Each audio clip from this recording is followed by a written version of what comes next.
শুভ সকাল বন্ধুরা, তোমরা কে কেমন আছো? আশা করছি ভালোই আছো। তবে আমার শরীরটা ভালো নেই, তাই আজকে বাইরে থেকে নাস্তাটা নিয়ে আসলো, পরোটা আর এই যে ডাল। বাবু আবার এই ডালটা খুব পছন্দ করে।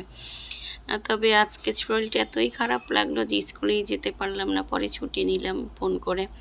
তা বাবু খেয়ে চলে গেল, ওকেও নিষেধ করছিলাম, আবহাওয়াটা খারাপ ছিল, কিন্তু ও বললো যে না যাবে। পরে ওর বাবা নিয়ে গেল। আর এই যে আমি একটু কিছুই খেতে ইচ্ছে করছিল না, তারপরে একটু নাস্তাটা খেয়ে নিলাম। কিছুটা সময় শুয়েছিলাম, পরে একটু উঠলাম, উঠে চিন্তা করলাম একটু হালকা পাতলা রান্না করে নিই।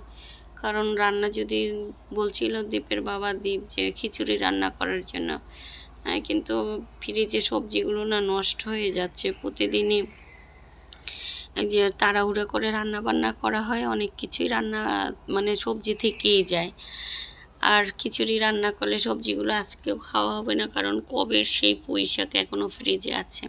তা মাছটা ভেজে নিলাম, আর এই যে ডালটা জালি ছিল সেই জালিটা দিয়ে দিলাম। আর এখন মাছটা বসিয়ে দেবো। আজকে ভাটা মাছ আর সাথে কয়েকটা চিংড়ি মাছ দিয়ে দিলাম। এখন মাছটা রান্না করে নেব। যেটা বলছিলাম যে চাকরিতে ছুটি আছে, কিন্তু আমাদের ঘরের কাজে ছুটি নেই। এটাই হলো আমাদের মহিলাদের ধর্ম। শরীরটা এত খারাপ লাগতেছিল যে ছুটি নিব না লাস্টে চিন্তা করলাম, উঠতেই পারতেছিলাম না। পরে ফোন করে বললো আচ্ছা ঠিক আছে। কিন্তু এই যে বাসার চাকরি, এটার কি আর ছুটি আছে? এটার আর ছুটি নেই।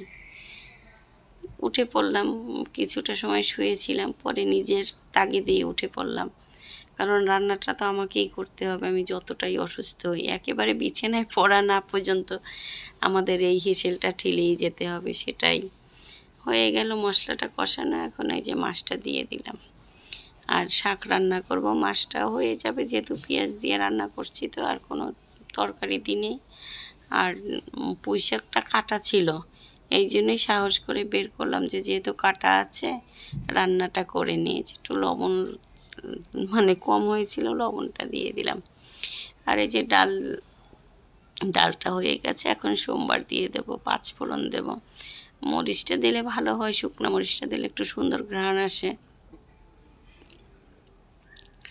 কিন্তু মরিচটা সাহস করে দিলাম না, যদি আবার কাশিটা উঠে যায়। আর তোমরা তো আমার কথা ভয়েসটা বুঝেই বুঝতে পারছো যে আমার শরীরটা কতটা খারাপ। ভয়েসটা দিতেও ভালো লাগতেছিল না। সারাটা দিনই শরীরটা এত দুর্বল লাগতেছিল, খাওয়া দাওয়া করতেছি তারপরও গাটা শুধু কাঁপতেছে। হয়ে গেল ডালটা সোমবার দেওয়া। এখন এই যে পুঁই শাক বসাবো, তাই একটু কালিজিরা সোমবার দিয়ে আগে কিছুটা চিংড়ি মাছ দিলাম, পরে একটু রসুন দিলাম তেতো করে। আজকে আর পেঁয়াজ দিলাম না। আর একটু আলু দেবো। আর এই যে কয়েকটা ডাঁটা ছিল, এটাও অনেক আগের। পুঁই শাকটা কম ছিল, তাই চিন্তা করলাম এই ডাঁটা কয়টাও দিয়ে দিই। আর একটু ধনিয়ার গুঁড়ো জিরের গুঁড়ো দিয়ে দিলাম। এখন এই যে পুঁই শাকটা দিয়ে দেবো। একেবারে অল্পই পুঁই শাক ছিল, বেশিটা রান্না করা হয়ে গিয়েছিল। আর এখন একটু চিনিটা দিয়ে দিলাম, কাঁচামরিচও দিয়ে দিলাম। চিনিটা আগিয়ে দিলাম কারণ সিদ্ধটা তাড়াতাড়ি হয়ে যাবে।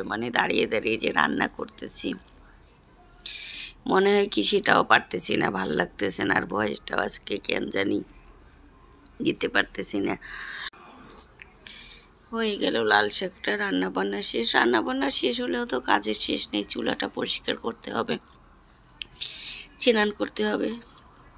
যে স্নান করে চলে আসলাম টেবিলে খাওয়ার জন্য। যা যা রান্না করলাম সেটাই তোমাদের সাথে শেয়ার করছি।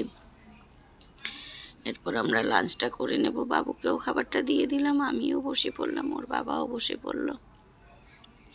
এই যে আমি একবারে নিয়ে বসলাম মাছ আর পুঁই শাক, লাঞ্চটা করে নেব। তাহলে আজকের ব্লগটি এখানেই শেষ করলাম। তোমরা সবাই ভালো থাকবে। আর আমার ব্লগগুলো যদি ভালো লাগে অবশ্যই একটু লাইক কমেন্টস করবে। দেখা হবে পরবর্তী ব্লগে। বাই।